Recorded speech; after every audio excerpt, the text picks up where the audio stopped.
local social media influencer is killed in a motorcycle crash.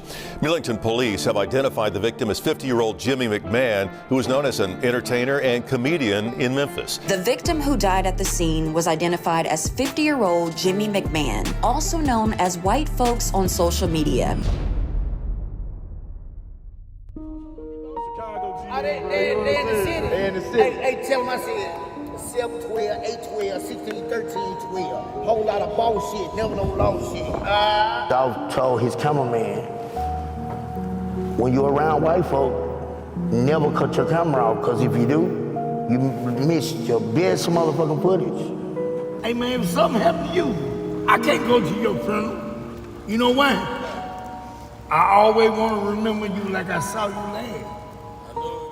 When it comes to the city of Memphis, there's no shortage of big names that have come out of it. Young Dolph, Moneybagg Yo, Pooh Shiesty, 3 6 Mafia, and the list goes on and on. Memphis is a city that has historically produced massive talent. Much of it was forged through the same grit and pressure that the city itself is known for. Memphis has long struggled with violence tied to deep-rooted street culture, and at any given moment, there's at least 48 active gangs operating throughout the city, and on multiple occasions, Memphis has been ranked among the most dangerous cities in America. In 2021, it led in the nation's homicide rate, and in 2024, it ranked #1 in violent crimes among major U.S. cities. Memphis is basically split into 3 sections: East Memphis, North Memphis, and South Memphis, and operating within these sections are dozens of subsets of different gangs. In South Memphis, one of those gangs is the GEDs, and over the years, law enforcement has repeatedly pointed to GED activity in Memphis as being tied to drug trafficking, gun violence, and organized street operations. And prosecutors have linked GED sets in Memphis to everything from narcotics distribution to racketeering conspiracies, and one member of the GEDs that stood out the most in the city was Jimmy McMahon, better known to the world as Whyte Folkz. I'm back at it like a crack at it, don't stop. Hey man, get with it. Hey man, y'all know what the going on. Turn sheet, no burn sheet. The white folk, get burned quick. White folk, get burned quick. Anybody ask about white folk and where you started from? I started right here at 1900 block. You know what? Hey, like, when you coming up in my hood, or any hood, look, when you from my hood or any hood, get what? When I pull up, it's love. But all you better not pull up on Larry. And y'all better put y'all seatbelts on and pull up at your own risk. Thank you. My uncle, white boy, you know, he BGD, you know what I mean? Hey man, this white folk, you know what I mean? Whyte Folkz was born in 1976, and his story started with the tragedy after his father was killed in Pasadena, Texas. After some time, his mom and him moved to Memphis, Tennessee, where they would live with his stepfather, and he would begin getting involved with the street life. My dad, he got killed in Pasadena, Texas, like when I was like 5, 6 years old. I never did get a chance to meet my dad, so my mom got into the relationship with my stepfather, which he's from Memphis, he's from South Memphis. He raised me my whole life, he's the only father that I know, and he's African American. And his side of the family took up to me, and that's the side that raised me, you know what I mean? What's crazy is, if you're watching this video, you're probably familiar with the way that Whyte Folkz passed away. And when he was asked by Sean Cotton in his Say Cheese interview how his birth father passed away, the situation is eerily similar to how Whyte Folkz died. And your original dad, how did he, if you don't mind me asking, how did he pass away in Texas? He was on his way to work on a motorcycle at a red light. Early in the morning, he got struck from behind by a drunk driver. Yeah. Wow.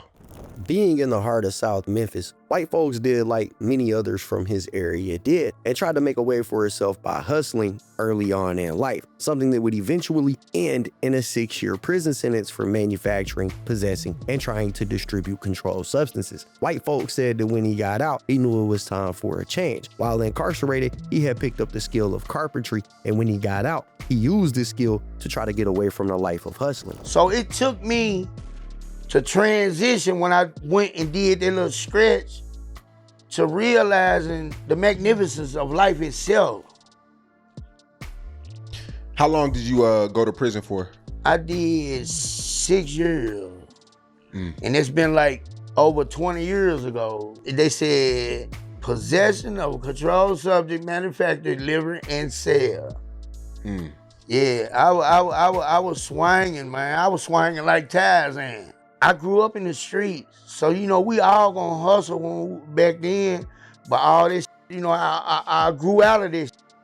You know what I mean? So I went and did a little long stretch, and when I came back home, I had done gang of skill, which is framing houses. I'm a carpenter by skill, like in trade, real talk. I took that trade up and I exercised the hell out of it.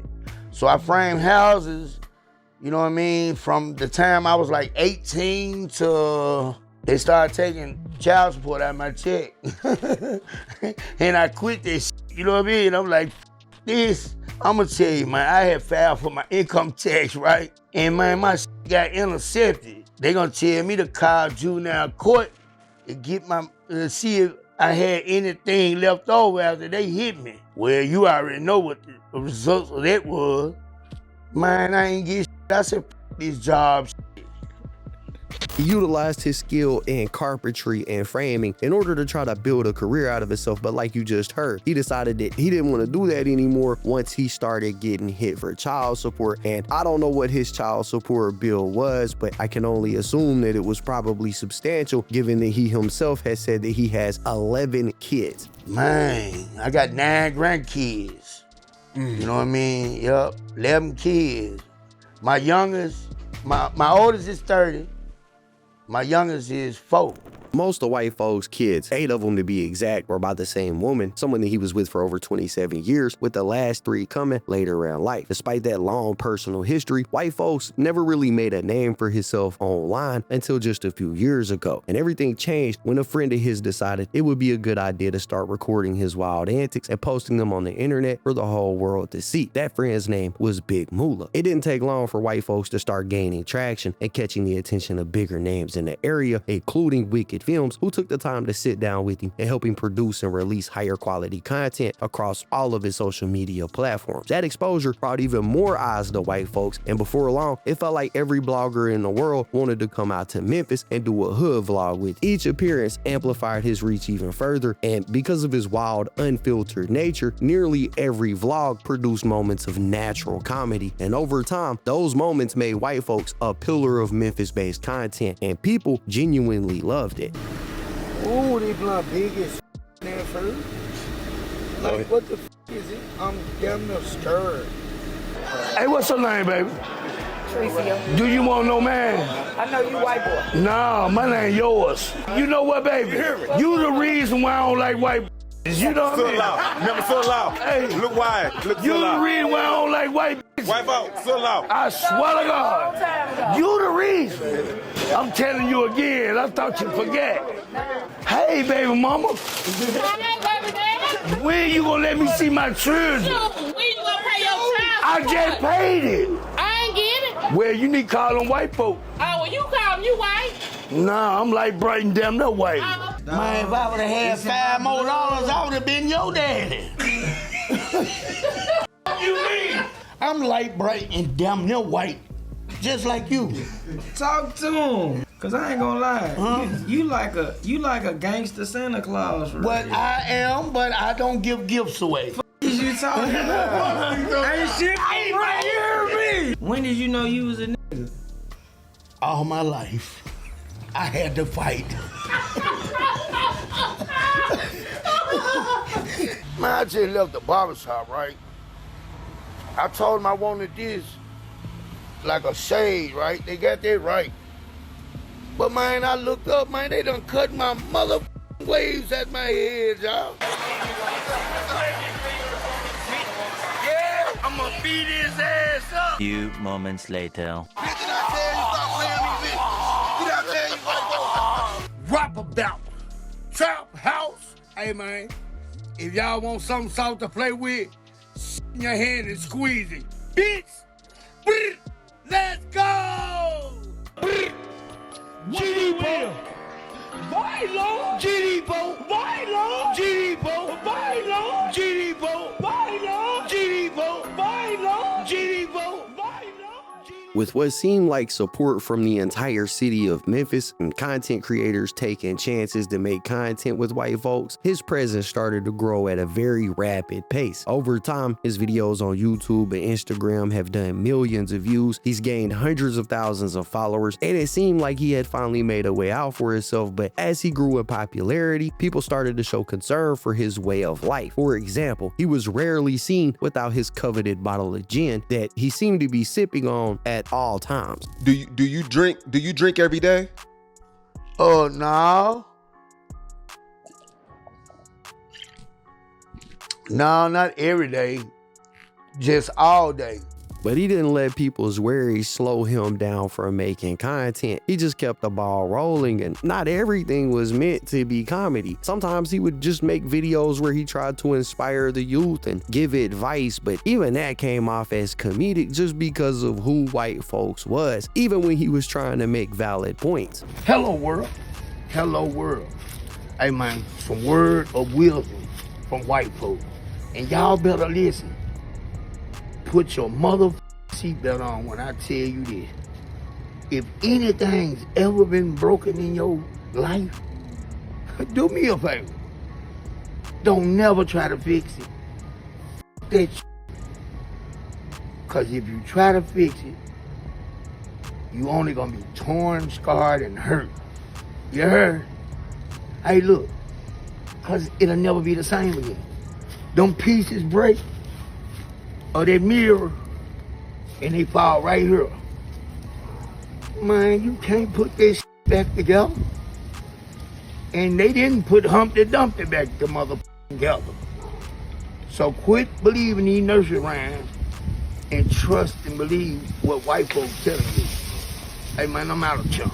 On top of the comedic videos that he was putting out online, he even attempted music at one point under the name White Slime, and I can't lie, some of these tracks weren't even that bad. Bro was the same person on record that he was on camera. No, you ain't straight, nah. You ain't from my weight, nah. You play with Whyte Folkz, I hit your ass with that drink. I got 100 guns, got him on the run. Simple assault, that's a $500 bond. If anything could be said about Whyte Folkz, it's that he was who he was. On record, in skits, in real life, no matter what, he always stayed the same. And he did face some criticism from people saying that they felt like he was putting on a front, pretending to be who he was just for the sake of going viral. And Whyte Folkz addressed the people who were saying that in one of his interviews in the most Whyte Folkz way possible. You have a viral clip going around, and you say that you feel like you're a nigga. And people... No, I ain't never said I feel like nothing. I am that I am, and who I ain't, I'll never be. You're not a nigga. You don't consider yourself a nigga. I am that I am, and who I'm not, I'll never be. I'm not putting on, I'm not acting. What you see, what you hear is what you get. This is me, wholeheartedly, 100%. And whoever don't believe it or think it, do the research. Nobody could tell Whyte Folkz he really wasn't about that life. He said what he said and he always stood on it. This was put on full display in another vlog that was posted online with SS Productions 901, where his truck was broken into and some merch that he was selling was stolen. Whyte Folkz, right in the middle of the vlog, decided it was a good time to crash out and drove around the streets of Memphis looking for the person that he believed was responsible, even pulling up to the thief's homies who were chilling outside the store and letting them know that he was looking for get back. He even went as far as to put a $1,500 reward out for anybody who was willing to drop the location of the thief. Come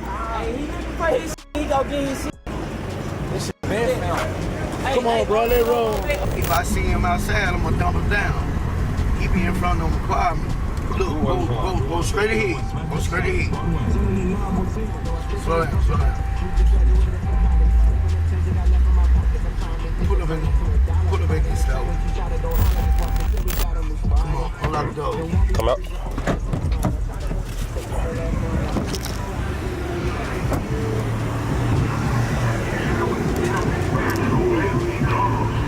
Man, you keep the plane. You keep the plane, man.